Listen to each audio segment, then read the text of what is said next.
welcome everybody. Welcome to Seahawk Talk, and we're on the Gridiron channel right now. Oh yeah. We got special guest, the Gridiron, on with me. What's your first name, by the way? I'm totally sorry. Jeff. Jeff. That's all right. Jeff from the Gridiron. Yeah. He's a big time Giants fan, Giants YouTuber. Go find him. The links in the description if you need to, or whenever this is over. But how are you feeling about coming into this game? Well, the Giants have played 6 halves of football so far this year. I mean, the first 2 halves against the Cowboys, game 1, they didn't show up. The first half against the Cardinals in week 2, they didn't show up. The 2 halves against the 49ers seemed like it was about 3 years ago when they played them on Thursday night, like 11 days ago. They weren't there. They played basically 1 half of football. That's when they had like their record tying comeback. They were down 21 points, 28-7, and they came back and they wound up winning, and it wound up tying their record. 1949 and 1945, they had 21-point deficits, and they came back to win those games as well. So out of 6 halves of football, they've only played 1. So I mean, yeah, it's got to be kind of frustrating right now, being a Giants fan, obviously. And we've all been there before with all of our teams, so it's nothing like especially with the Giants. I'm used to it. Oh yeah, exactly. I did want to ask, sorry, before we get too into the game, I guess, like, how long you've been a Giants fan? Are you close to the stadium? I guess, like, just how'd you become a Giants fan? Well, I was week 13 in 1970. I was born in 1964. So for the 60s, I'm sure my father had football games on and I was watching football. I just never remembered.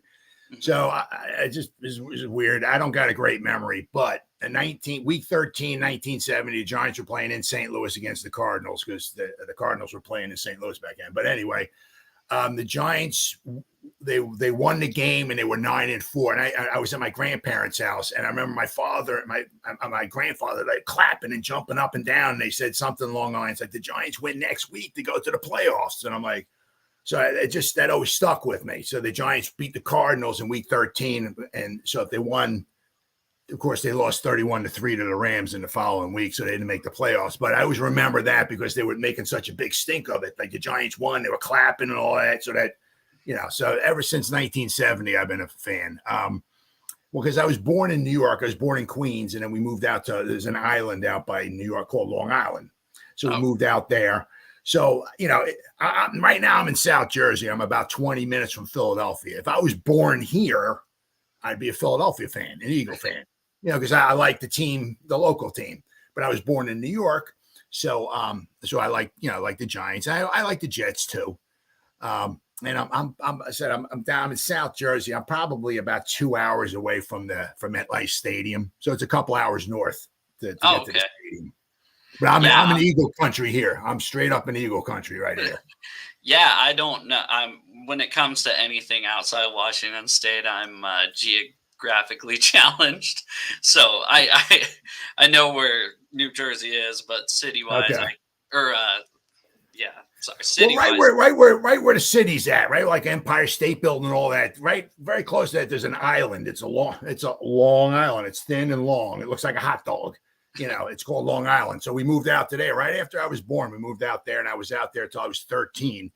My father got a job transfer, and he moved down here to South Jersey, and we've been here ever since 1977. Well, sweet. I guess, sorry, got to say that what's up to everybody in the comments. We got Bryant Culp saying, smash that like button. Hey, how you doing? No Border Sports, how you doing? And Seahawks Eddie. What's up, Joe and Gridiron? Hey, how are you doing, Eddie? But yeah, no, I guess just kind of what are you expecting? What are you looking for, hoping for? What do you expect is going to happen this weekend? Weekend, Monday. Sorry. Monday, yeah. Well, I mean, the Giants don't have a very good track record on Monday Night Football. Daniel Jones, I think, is 1-12, like on primetime games Sunday night, whatever, Thursday night, Monday. So he doesn't have a good track record. it's the Giants have been a poor tackling team so far. So far, their defensive coordinator Wink Martindale has been asked by the media this week, and they've worked on some tackling drills and all that. And Wink Martindale, their defense coordinator, said, "Yeah, you want to come to the game. You make sure you start charting stuff, right? Because meaning he's kind of predicting that the tackling woes should be better." Maybe not eliminated, but they've missed like 30 tackles so far in the first 3 games. So they're, and do you have a lot? Do you have a lot of Charbonnet? Do you have a lot of younger guys on defense? Is that kind of an issue? Because last season we had a bunch of rookies playing, and yes, that's we got what affected us. Well, Xavier McKinney's our safety. This is his 4th season, but we got 2 starting cornerbacks. Trey Hawkins, we have to put the 3rd in there. I guess is that like Kenneth Walker the 3rd? Yeah, you have to put the 3rd in there. Okay, well it's Trey Hawkins the 3rd from Old Dominion. He was our 6th round pick. He kind of came out of nowhere. He's done very well in training camp and preseason and all that, and he earned his spot. So, but he's a first year. Then we got Deontay Banks, our first round pick. So he's our other cornerback, obviously young. We got Azeez Ojulari, our edge rusher, who can never seem to stay healthy. He's in his 3rd year. Kayvon Thibodeau, we drafted in the 1st round last year. He's obviously a 1st rounder. Dexter Lawrence, this is his 4th year, 5th year. So we got some young guys. It's a mix. We've got Leonard Williams is like his 8th or 9th season. I mean, he's been around for a while. So we got a little bit of a blend, but we do have some young guys on there as well. Yeah, that's what I noticed with the Seahawks. The first, I'd say, quarter of the season last year, we had so many young guys on the team, and it's like they didn't practice form tackling enough, like the completely fundamental part of football. You were like, dude, what are you doing? You'd have arm tackles, or you'd have That's guys the problem. Just going with their shoulder, right? They'd be like, oh, I'm going for the big hit. These are guys in the NFL. You're not going to lay them out every time. Yeah. So, yeah, I feel like that was kind of the issue there for a while during the first part of the season. And I feel like it on every team, it kind of gets shored up throughout the season as far as wise. So, yeah, it seems like a lot of your sloppier play is like September, the first few weeks, because the Giants, they only played their starters, I think, in one of the preseason games. Their offensive starters had, I think, 1 drive. They played against the Carolina Panthers. Daniel Jones was like 8 out of 9. They walked down the field, scored a touchdown, and that was it. Their preseason was over with. Now you gotta, I mean, it's especially around here. You get ripped if you do. You get ripped if you don't. If you put your guys in there for an extended period of time, and God forbid one of them gets hurt, the media just goes, "What are you, stupid? This is preseason. The games don't count. Why is he in there? Why is he getting hurt? What is wrong with you?" I mean, but when you don't put them in there long enough and they don't play very well in the beginning, what are you, stupid? Why aren't you playing more in preseason? What's wrong with you? You guys got to work. They got to, I mean, so it's like a no-win situation, really. Yeah. So, I don't know much about the New York media. Obviously, I've heard they're ruthless. It's a lot different here. We had a couple of guys come from New York and just think, oh man, like this is easy. Just softball question after softball question here. Which I don't like to an extent, but whatever. It's better than us being in their face all the time. Not us, not like I'm a member of the Seahawks media team or anything. Yeah. But you know what I'm saying. So, just as far as the Seahawks Eddie said, glad we're getting Tariq Woolen back and Jamal Adams. Yeah. Yes, that's true. Oh, yeah. I know. I'm a little pissed off that you're getting Adams back. Yeah.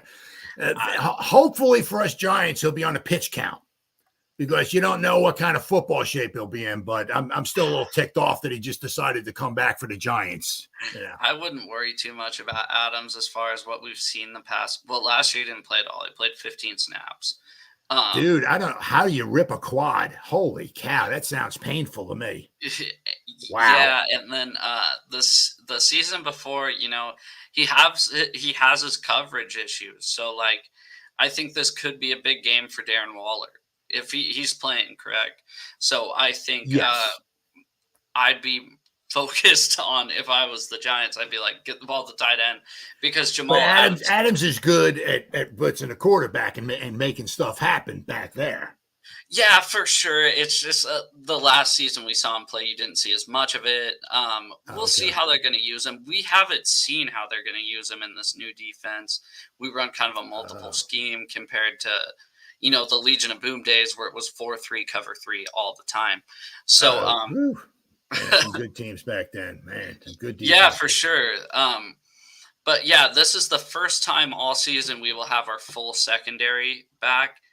Excluding the nickel, I don't think Kobe Bryant's going to be back. But so we'll have our 2 starting corners and our 2 starting safeties.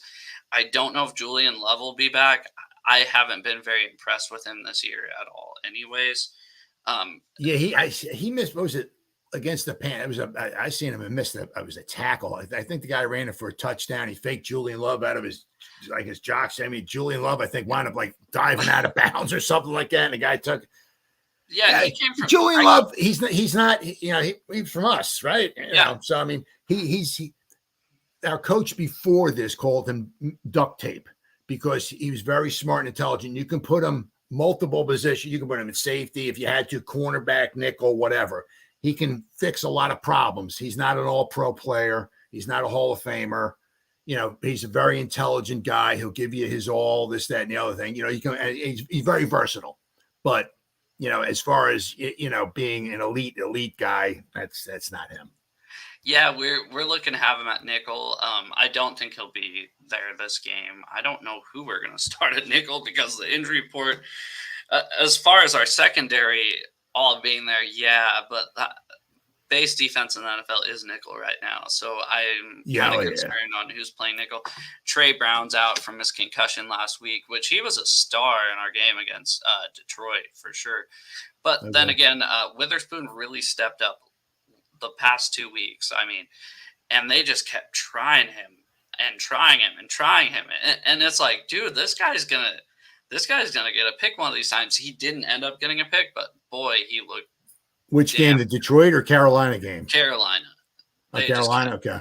They just kept throwing at him, and I think he was thrown at like 17 times.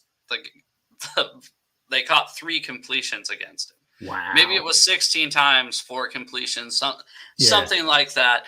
But it was just like, why? I was just sitting there going, why did they keep throwing at him? What are they doing? Yeah. So, well, that's good for you. Good for you guys.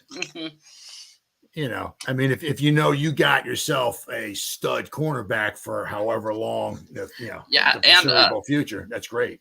Another thing I did want to bring up too is if you look at it, last week Andy Dalton threw for 368 yards against the Seahawks secondary. Yep. You got to look at the amount of attempts he had. He threw like 58 attempts, right? Exactly. So it's not like he dropped back and just freaking on 30 attempts. They have a hard time running against your defense because they had to score points. They can't run against your defense. Yeah, we made them completely one-dimensional, which is exactly what we want to do. They had 44 yards rushing on the day, which I'm assuming you guys will have more. I don't know. Will Saquon be back or doubtful, right? It's doubtful, yeah. Andrew, as far as I know, unfortunately, our best 2 guys on offense probably won't be there. Andrew Thomas, our left tackle, he's out. And Saquon Barkley, he's doubtful. Yeah, so Breeda's going to be Breida, Bright. Well, actually, Barkley's in there. We got the killer bees. You got Breida, Brightwell, and Barkley. Mm-hmm. Then we got Eric Gray, who we drafted in the 5th round this year. We have him as well. Then you can't overlook Daniel Jones as well. Now, when we played the 49ers, a week and a half ago, he only had a few carries. I mean, we did not seem to use him at all with his running at all. But you can never, forget about Daniel Jones, as far as, dropping back, at least maybe to pass. If there's a couple alleys open, he might take them, maybe pick up some yards that way. The Giants have also schemed just like some RPOs for him, to get out in space and maybe make some yards running the ball as well there too. So we do have them, but our running game is definitely, if we don't have Saquon number 26 back there, it's not the same. And that's one thing I was going to ask you, because obviously I don't watch much of the Giants throughout the season. I mainly just I watch the Seahawks, and then I kind of watch the national televised games, and then I just pick the closest game on NFL Sunday Ticket at 10 a.m. or I guess 1 p.m. your time. Yeah. But I just last season I went to the Giants game, obviously in Seattle, and it seemed like they didn't run Saquon like at all against us. I was just wondering, I guess, what you thought about that at the time. Seemed like they had a hard time running it. I forgot what his stats were, but in that area, right? I mean, that's the Giants started losing some games. We started off really, really good. Mm-hmm. And then Saquon, I remember he hurt his shoulder somewhere around the 5th, 6th game, somewhere around there. We had some nice wins. We beat the Ravens at home. We beat the Packers in London. We beat the Titans week 1 in Tennessee. But we used Saquon a lot. Then I remember he hurt his shoulder. And then there was a few games in there we had a hard time just trying to get him going. And the Seahawk game was one of them. We had 200 and maybe 40 yards of offense or whatever. It was not much. We didn't have a lot of passing yards. Obviously didn't have much rushing yards. So, it was probably the same thing as it was last year. We just had a hard time running. Yeah, I just remember that game. I think it was Saquon didn't get a touch till like the 3rd series or something like that, to where I was just confused. Like I was sitting there going like one of those things where you're just sitting there going, well, that's a guy we're supposed to be stopping. Like, yep. What's going on? And yeah, Daniel Jones can run a lot, but when you got that running back, it was like you guys slowed him down, but it's not like he had like 29 carries either. He only had so many carries. But, you guys did a very good job, of taking team to take him out of the game. Yeah. I know Richie James with his 2 punt muffs or fumbles, that didn't help our cause at all. That's for sure. I do remember that. That was pretty crazy. I think we had a fumble at one point in that game too. I think and then that led to our only touchdown. And Dory Jackson ripped the ball out of Lockett's hand at like the 2-yard line. That's what it was. And that's the only way we scored a touchdown. And we didn't drive down the field and score a touchdown. We got it at like your 2 or 3, or maybe it might have been the 1. I do. We scored a touchdown. I remember that now. And then, there was one other play that Lockett dropped an easy touchdown that game. I don't know if you remember that too. So yeah. But he also had a touchdown too, didn't he? Yeah, exactly. Yeah. After he dropped one, which is good. You always want to drop one before. If you're gonna drop one, at least catch the second one. Yep.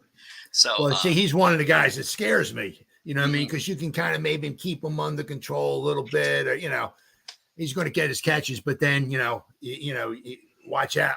He can get you deep. Same thing with the beast Metcalf. I mean, he can catch it short and just run through everybody. The way the Giants have been tackling.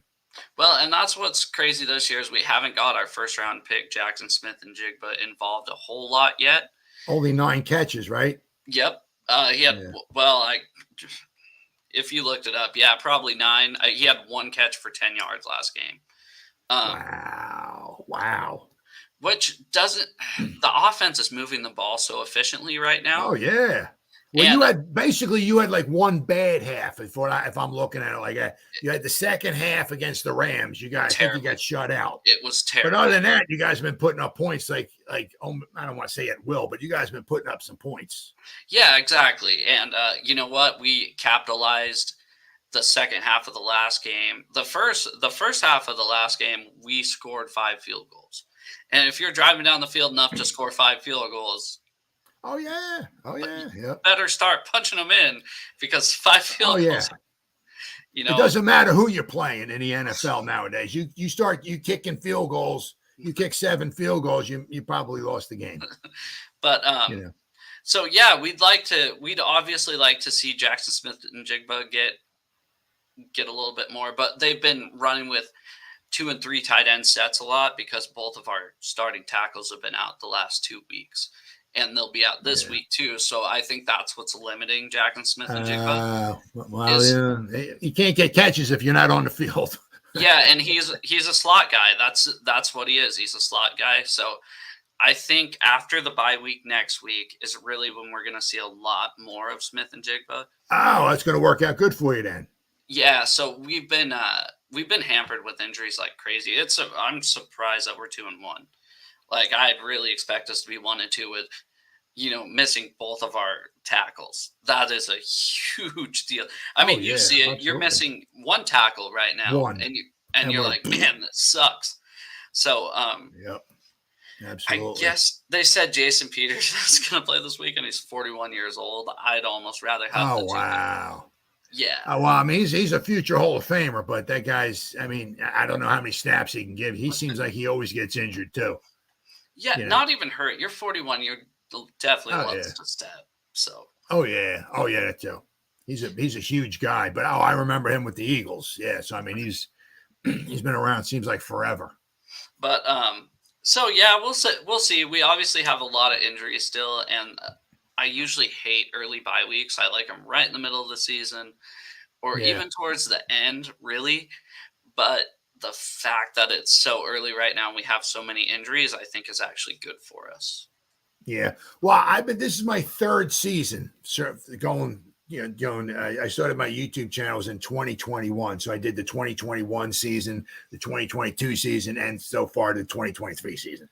So, and every, I always try to preview all the games and all that. And I think, I don't got the greatest memory in the world, but I think this is the first time in these 2.5 seasons or whatever it's been, that looking at the Giants injury report and comparing it with the other team, is the first time I think that the other team actually had more injuries than the Giants. Every game, the Giants list is like this long, and the other team might have like 3 players injured. This is the exact opposite. I mean, I seen the was it Wednesday? You had I think you had 4 cornerbacks and 3 safeties were listed. That didn't mean they were out, but they were listed with an injury or something. I'm like, oh my God, their whole secondaries. Man, you should have seen. You should have seen last week. Last week was even worse. But this week is pretty bad too. But I think they'll be able to overcome it. I really do. I have a lot of faith going into this game just with our offense, and we're starting to pressure the quarterback a little bit. You finally see it, because the first game we did good not. For you. Good. Well, no, I mean that's really. I mean, because Daniel Jones has been running for. I forgot he's been under pressure like 46 or 47% of his snaps. I mean, it's unbelievable.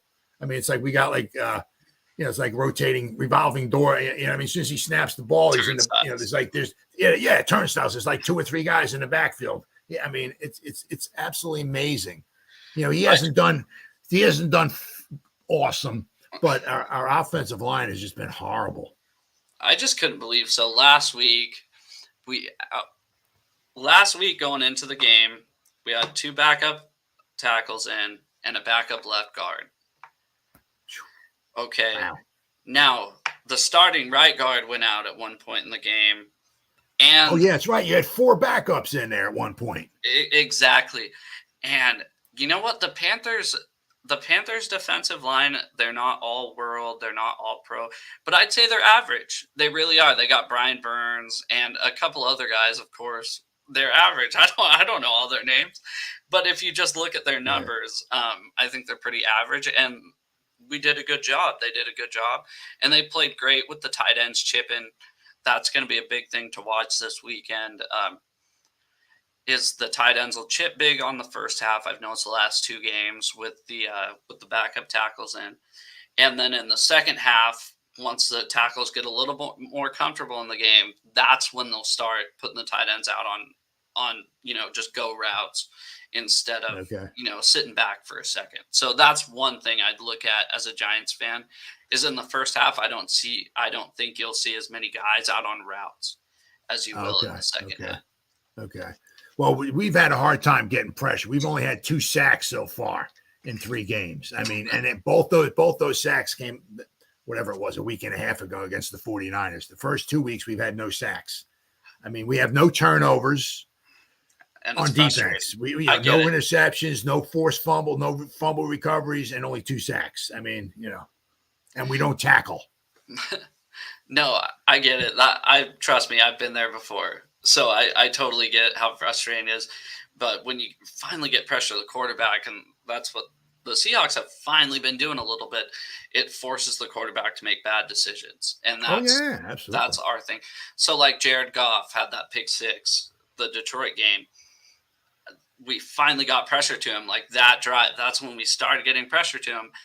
And the defense capitalizes. And, just so on and so forth. That's I think will be the key to this game is our backup offensive linemen and how well they play, and then the defensive line. So yeah, well, this is going to be the Giants' fourth different offensive lines that they're going to have in 4 different games. Because Andrew Thomas, our tackle, is not going to be there. So we're going to have Joshua Zudu at left tackle. Ben Bredesen is going to be the left guard. Now, he missed the past couple games because he got a concussion in week 1 against the Cowboys. So he missed the past couple weeks, but he'll be back in there. Then we have John Michael Schmitz. We have Marcus McKeithen and Evan Neal. So we got, Evan Neal is his second season. Marcus McKeithen, the right guard, this is his second season. John Michael Schmitz is his first season. Ben Bredesen, I think this might be his third or fourth season. But then we have Joshua Zudu at the left tackle is his second season. So we got a bunch of young guys there, and there's no continuity there. Some of the guys have played together. Oh, it is. But there's 5 guys themselves have never played together during a regular season game. Yeah, that's a huge thing is continuity. We dealt with that for a long time, and obviously we're dealing with it this year. Just somehow knock on wood too, because these guys have been holding up like complete. Well, I don't know how much of it is coaching, because I'm not overly thrilled with our coach. I mean, because see, you got backups in there, and you guys are still putting up points, and you're still being functional. We got starters and a couple backups, and we came in scoring points. Then again, we are going against the 49ers, and we did go up against the Cowboys. They got some good defenses, but for sure. Sometimes it's like we got backups in there. It's like we sometimes we just can't seem to do much of anything. I'm kind of wondering how much of that is coaching too. Yeah. I don't. I couldn't tell you. I'm not there, obviously, but I totally understand what you're saying. But the 49ers and Cowboys, they're both great teams. So their fronts are unbelievable. And they still had Trayvon Diggs. As much as, I'm friends with a lot of 49ers fans here on YouTube. That's who I go on live with a lot. But I hate the 49ers, and I do hate the Cowboys. But I will admit they're both very talented football teams. So. They did good today. The Eagles got lucky. I can't stand the Eagles, but the Cowboys they blew up the Patriots. They destroyed them. Which I thought was going to be closer. I thought Belichick was going to keep him really in check. Yeah, well, I'm not very impressed with Mac Daddy Jones, the quarterback there. I'm not very, overly impressed with him. I think his time there might be coming to an end. I thought I didn't think it was going to be that bad of a blowout. To be truthful with you, but then again, I guess the Cowboys were also kind of embarrassed that they lost to the Cardinals the week before. Ain't that the truth?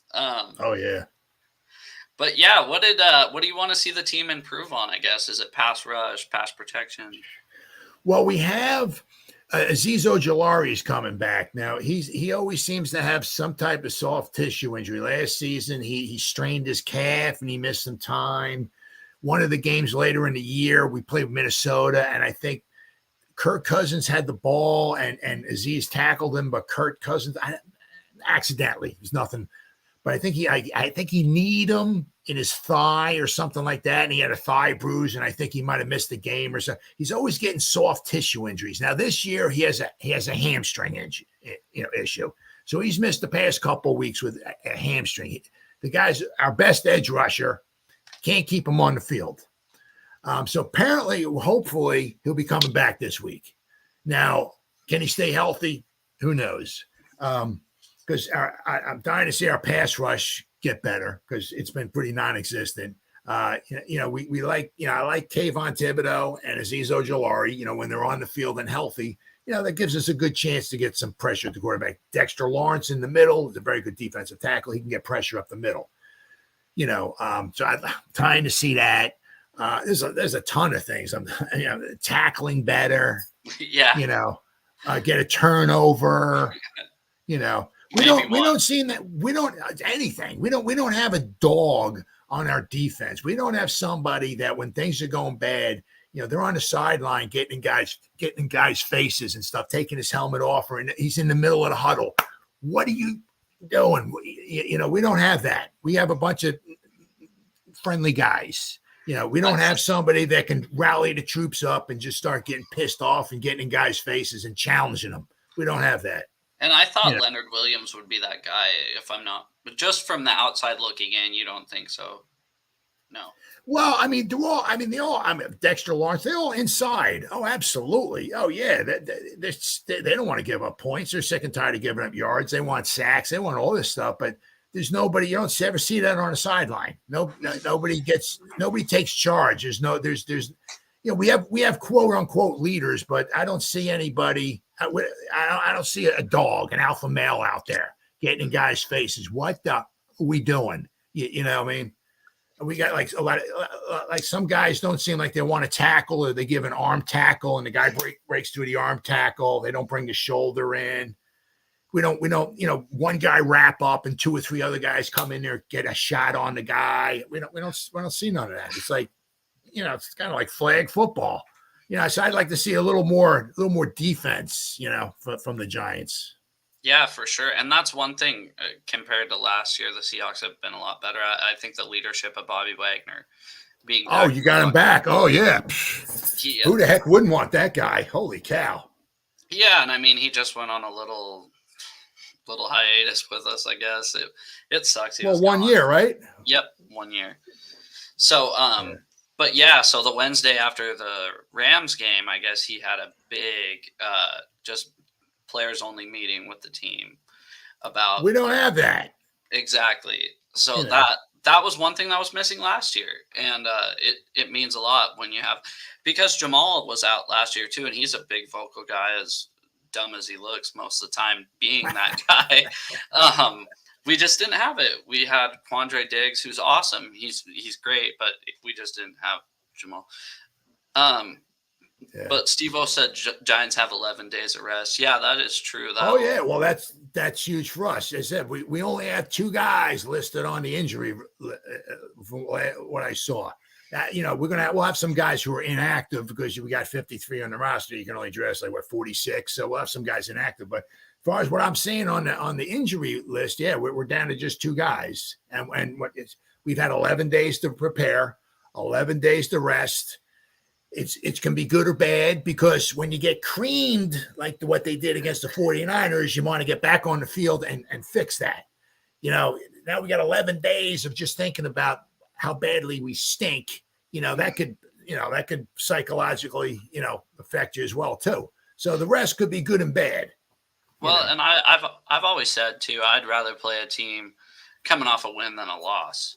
So I think this game is going to be closer than some people think. A lot of people are just chalking up the Seahawks are going to win, and you're like, it's going to be a close game no matter what. The Seahawks play up or down. It's tough. The Seahawks play up or down to any opponent they've had. Knock on wood, we're 5-0 at MetLife Stadium. Now, is that against the Giants, or is that the Giants and the Jets? Giants and Jets and Super Bowl. Okay. Wow. You've only been there 5 times? I believe so, yeah. Wow. Okay. Because I knew the one was the Super Bowl. That was probably that Super Bowl, and when the Giants lost in 2000, 34-7 to the Ravens. Those are probably the worst 2 Super Bowls I can remember of all time, as far as just being blowouts. It was great for me. How good the Ravens were that year and how good the Seahawks were that year. And there was just like the cream of the crop. Well, one thing people don't talk about too is I get the 2000 Ravens and 85 Bears were great defenses, but they played Kerry Collins. The Ravens played Kerry Collins in the Super Bowl, and the 85 Bears played the Patriots, who aren't the Patriots that people know today. The Seahawks played literally the number 1 scoring offense of all time and held them to 8. Yeah. Yep. Peyton Manning. Oh yeah. That's a big deal to me. When people always leave the 2013 Seahawks out of the top 2 greatest defenses of all time, it's like, oh, okay, we'll back it up. They did it against literally the all-time score, the all-time best scoring offense of all time held him to 8 points in the Super Bowl. I Oh, wish yeah. we would have held him to nothing, and then we may have had a case. Yeah, But yeah. Well, yeah, yeah, because the Giants scored 7, but that was on a kickoff return. And the Patriots in 85 scored 10 points. They scored the first 3 points of the game. And then I think I don't know if they scored the last touchdown of the game, but they scored the first 3 points. Walter Payton fumbled the ball, I think, on the Bears' first drive. I think the Patriots recovered it and they kicked the field goal. So they were up 3-0. So it's like, hey, in 85, hey, we might have a good Super Bowl here. But it was all downhill after that. Oh, my God. It was horrible. yeah, and then obviously we lost the next one, which sucked, but whatever. Yeah. Can't change time. That's just sometimes you just outcoach yourself. You got a guy in the backfield, they can't stop. They might stop him he might only get a yard or two, but you only needed a yard or two. And what was it, first down, second down? What was it? So the problem was second down. We only had one timeout left. So obviously, you see what they're doing, right? You throw the ball, it's incomplete. You can run it twice after that, but you can't. We're down by 4. You can't run it, basically, because you only got one timeout. So Yeah, I get it. It was 9 years ago now. We just had our 10-year anniversary of the Super Bowl winning team last weekend. So, yeah. but yeah, man. Yeah, no, I'm excited for this game. I'm excited to see what Jamal Adams can do. If he does anything, I'm not a Jamal Adams guy after what we gave up to get him. Was it 2 first rounders? Yeah. So there's been 3 defensive players traded for 2 first-round picks in the history of football. Jalen Ramsey, Khalil Mack, Jamal Adams. Now, I'd much rather have those 2 other guys than the guy that we got, but we'll see. Let's see if he makes a difference. Yeah. We'll see. See if you can stay healthy. Yeah, absolutely. Yeah, and when you're on the field, so we've been spoiled with great defense for a long time. Great linebackers and really good secondary play for a long time. So when you get a guy that everybody expected him to be the next Cam Chancellor coming in, right? So in the past, we have Kenny Easley, Eugene Robinson, and then you got Cam, Earl, Deion Grant, Ken Hamlin, those guys. Oh, yeah. And then you have this guy coming in, and this guy's got all the hype, right? So that puts a lot of pressure on that guy coming from a team that has historically had great safeties. Oh, yeah. We don't want to see a guy run 15 yards down the field, you make a big hit, and then you get up like you're celebrating because you made a big hit. We want to see him fumble. We want to see you knock that ball out. If it's a pass over the middle, we want to see him not complete the pass. So it's just, he's a little much for me. So. Yeah. Well, that's understandable. I did want to ask you though, is Adoree Jackson still on the Giants? Oh yeah. Yep. Well, what we have, the way it's been working a lot of times is our 2 rookie cornerbacks are the outside cornerbacks, and Adoree Jackson's been in the slot. Now the problem is, if we'd taken Deonte Banks, our first rounder this season, cornerback from Maryland. He's one of our outside cornerbacks. He started all 3 games, but he's only finished 1 game. The first week against the Cowboys, I think it was the second quarter. I think it was. He got like cramps.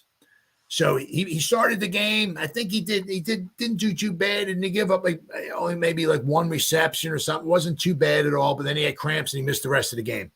The second week against the Cardinals, he played the whole game. Week 3 against the 49ers, he started the game. Then he injured his arm. He came out. He didn't start. I'm sorry, he didn't finish the game. So supposedly he'll be back this week. Let's see if he can play the whole game. Now, if he can play the whole game, we'll have Trey Hawkins III, our rookie cornerback on the outside. Deonte Banks will be the other outside cornerback, and Adoree Jackson will be in the slot. Now, when Deonte Banks has been hurt those 2 weeks, Adoree Jackson then slides to the outside, and we bring in somebody else, like Darnay Holmes. Well, we have a couple other guys who can play in the slot. But Adoree Jackson's still on the team. This is his last season under contract. So we're kind of waiting. We don't know, do they want to re-sign him next year for maybe another, I think he's like $19 or $20 million this season. So, he's still kind of young. So we don't know if we're going to re-sign him or not and keep him, or we're going to have to look maybe in the draft to replace him. But he's still on the team. He's our most veteran guy in the secondary. No, I got you. That's just why, because you were talking about the two corners earlier, and you didn't mention him playing nickel. I was like, man, what? Oh yeah. I thought he kind of stood out last year when we played him. If I'm not mistaken, I could be completely wrong, but I thought he was the guy who knocked it out when Lockett fumbled. Yeah, he's the one that pulled the ball out. That was like our best play of the whole game. Yeah, for sure. That was a horrid game. If you're a Giants fan, that was right before. No offense. Not Thanksgiving. That's the only way we scored a touchdown. I mean, we had the ball like that was your 1 or 2 yard line. Yeah, it was. That was it. It was down there, and I was just thinking, God dang it. Lockett never fumbles either. That's a knock on wood. So, yeah. But, well, I'm excited for Monday. It's gonna be a fun game for sure. Well, I mean, the Giants are starting to get into the period of, I mean, there are no must-win games if you're not looking to make the playoffs. If you're looking to make the playoffs, if the Giants lose here, they're 1-3. Then they have to play Miami on the road, and they have to play Buffalo, another Monday night game on the road. So we got another 2 hard. So the Giants could be looking at 1-5 quite easily. So if you're 1-5 and you want to make the playoffs, that means they're going to have to go like 6 games. They got 11. They have to go like 9-2 in their final 11 games, and that's not happening. Yeah. So they can probably almost kiss the playoffs goodbye.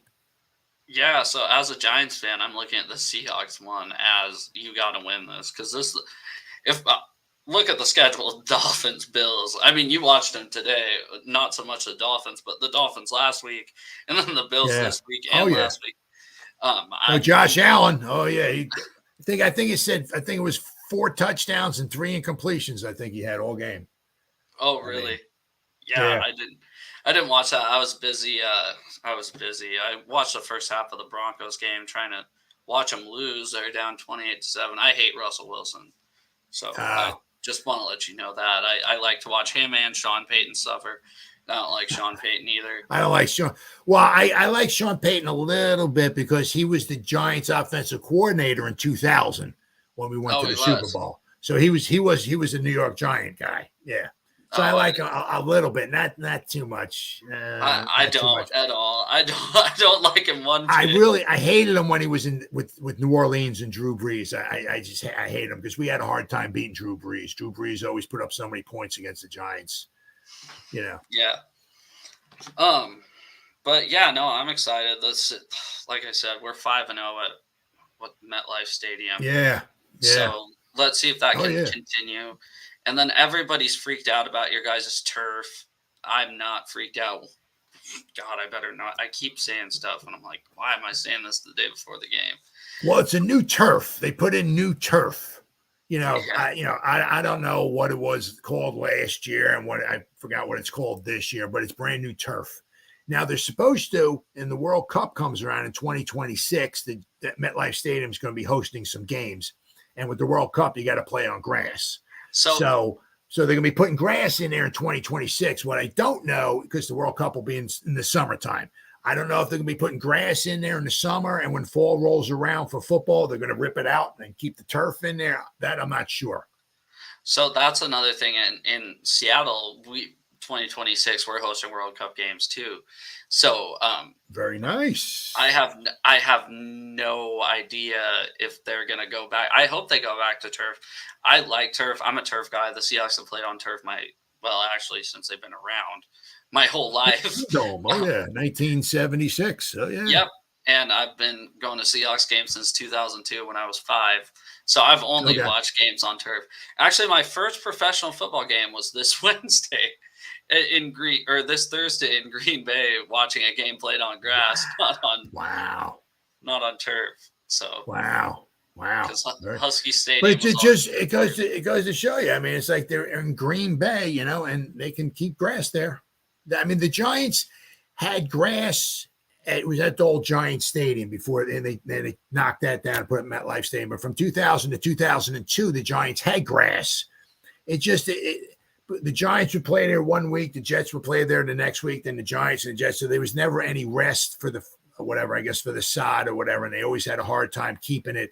I remember a lot of times they would run around on the field and the guy would plant his foot and make a break or something. A big divot would come flying off and stuff like that. So that they had a hard time keeping the grass there. So after like 3 seasons, they pulled the grass out and they put turf back in there.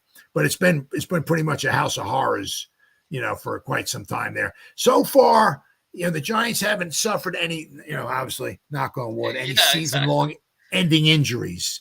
Aaron Rodgers did. He played 4 plays, for the Jets. That was the Monday night game, and his season's over with. You don't know, was it turf or was it grass or that you don't know. It wasn't. But, so I look at it more of like if it's a knee injury, I kind of take it into consideration. A non-contact injury, but his foot was planted in the ground. That just it was. And J.K. Dobbins, he tore his Achilles for the Ravens that same day on natural grass, and then the next day the NFLPA writes the NFL they want all grass. But if I was the NFL, I'd go right back and say, well, didn't J.K. Dobbins also tear his Achilles on grass this weekend? I mean, I don't think horrible. Yeah. I'm not a grass guy just because I'm from the Pacific Northwest. Like I live 30 minutes south of Seattle. I know it rains here a lot, and the grass sucks in the fall. Okay. So gotcha. I'm not a grass guy. But as I was talking, I just looked up. Yeah, the Seahawks are 5-0 at MetLife, including 1 Super Bowl win and 3 against the Giants, 1 against the Jets. Against the Jets? Okay. Well, I just find it hard that you guys only played here 4 times, including the Giants and the Jets, because I knew about the Super Bowl, but you only played 4. Because I think MetLife Stadium, was started in 2010, so I just have a hard time that you only played here 4 times, but it is what it is.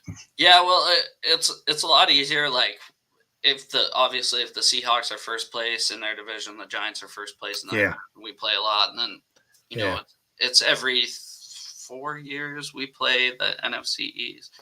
3 or 4 years, it hasn't every 3 been, years. Yeah. So the AFC it's every 4 years. But in the NFC it's every 3 years because we got the NFC East, but then there's the West, the South, and the North. There's only 3 other divisions that we play. So every 3 years, Yeah. So that's I like it there just because it brings back the memory of the Super Bowl. Obviously, I've never been there, but I like playing in New York.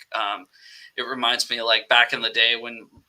Brandon Browner had that huge pick 6 against you guys. That was a pretty close game. I don't know if you remember that. That was 2011. It was 2011. It's when Victor Cruz was a big deal for you guys. Oh yeah. Well, his first season was in 2010. That was kind of like, but he only played a few games. I think then he got injured. 2011 was his breakout season. He had a huge season then that year. Oh yeah. We had 3 good guys. We had Mario Manningham, Hakeem Nicks, and Victor Cruz. Those are our 3 wide receivers we had. Yeah, and you guys beat the Patriots for America that year, so that was cool. Second time. Yep. Oh yeah, that was 2 good Super Bowls. I did want to ask you something. So I was watching your live stream the other day, and you said that I wanted you to kind of repeat it because I just found it honestly unbelievable. You were looking on Pro Football Focus, and I think you said since 2011, the pass protection for the Giants has been like 31st or something. Oh yeah, no. Since you go back to I think it was 2011. I think 2010. I think we were in the top 13. So since 2011 to this, including this season too, because we're nowhere near. We're the only team since 2011 to not finish, according to Pro Football Focus. That's all I'm going by. Yeah. Pro Football, to finish in the top 13 as far as pass blocking. I forgot what we are this year, but we're 31 this year. I don't know because the Steelers were 32. We're number 31. Now I don't know what the Steelers did today or whatever like that, but we're the only team in the NFL since 2011. Including this season, who have not finished in the top 13 as far as pass blocking grade, according to Pro Football Focus. And I don't discount that at all. Our pass blocking has been just horrible. And You know, it's every year it's like, yeah, we need our offensive line. We need to get our offensive line. And we got Andrew Thomas' first rounder, John Michael Schmidt's second rounder, Evan Neal's first rounder, is Joshua Zudu's the third rounder. I mean, we got young, drafted guys, early draft picks and all that. We're not making it happen. Yeah. Well, I guess before we get out of here, I kind of wanted to ask you final score predictions. Anything you're looking for, like as far as stats wise, with that Hyatt guy? I heard his stat line is crazy. At least going into last week, he had like four. He has 2 catches for like 88 yards. 88 or 89 yards. Yes, they averaging like 44 and a half yards of reception. Yes. But I mean, like last week they didn't throw to him at all because I mean, there's the thing. It's like we can't get Daniel Jones with 5 blockers. Daniel Jones to get the ball, have him in the pocket like this, and everybody runs their routes and all of that. Daniel Jones just throws it deep. Daniel Jones gets the ball. As he's getting the ball, there's 13 other players on top of him. He's got to like duck and kind of like just, you know what I mean, run for his life or throw. So with Hyatt, want him to go deep. Daniel Jones can't stand in the pocket for more than 2 seconds without getting his head ripped off. So therefore, Jalen Hyatt's routes are kind of null and void because he can't get down the field. So it's either you max protect, then Daniel Jones can stand in the pocket. But then there's like 7 or 8 defenders back there to cover 2 wide receivers. So the wide receivers aren't very effective. Yeah. Or you put 4 or 5 guys in the route, but then Daniel Jones got to get the ball and just throw it because he's going to get sacked. Yeah, all comes back to the line. It all comes back to the line. Everything. Yeah, it's horrible. I'd like to see Jalen Hyatt get involved. The one thing that really helped us was in week 2 against the Cardinals. We were down at half. I think it was 20-0, and then it was 28-7 at one point. But the first play of the second half for the Giants, Daniel Jones drops back the pass. Jalen Hyatt runs deep. We had protection. Daniel Jones throws it. Jalen Hyatt catches it. I forgot, it was a 59-yard reception or something like that. Got us down around the 20-yard line or whatever it was. Right after that, we went in and we scored a touchdown, and then things started rolling from there. So Jalen Hyatt got us going in that the one half that we played football all year. Jalen Hyatt, that one catch. He had 2 catches in that half. The 2 catches for like 89 yards. He got us going. So I would love to see if we can somehow get enough protection to get him a couple, at least throw it deep.